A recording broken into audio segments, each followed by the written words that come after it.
Hello বন্ধুরা সবাই, আজকে আর রেসিপি কিছু শেয়ার করিনি।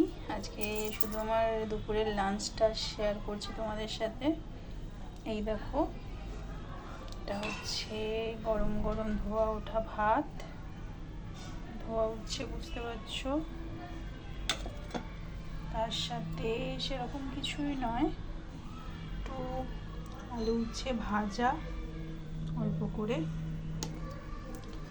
এবার তোমরা বলবে কি দিয়ে খাবো।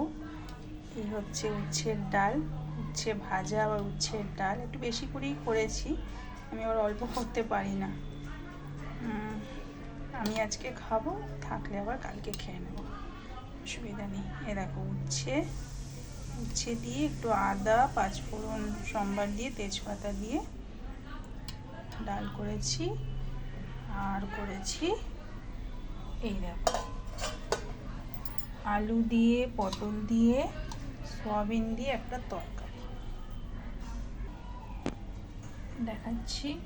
দেখো গ্রেভিটা দেখে নাও। আজকে অনেকদিন পর মনে হলো একটু এরকম গ্রেভি করব। পটল আর এদিকে হচ্ছে আলু বলেছে গলে গেছে। সয়াবিন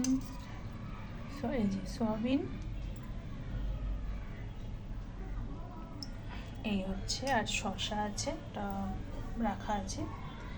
তাহলে ভাত, একটু ভাজা, ডাল আর আলু পটলের তরকারি, নিরামিষ। আজকে আর কিছুতে পেঁয়াজও দিইনি। এই হচ্ছে আজকে আমার দুপুরের লাঞ্চ। তোমরা কি খেয়েছো সবাই বলো। ভালো লাগলে আমার ভিডিওটা লাইক করো, আর প্লিজ আমাকে সাপোর্ট করো এগিয়ে চলার জন্য। Please please please please please, thank you.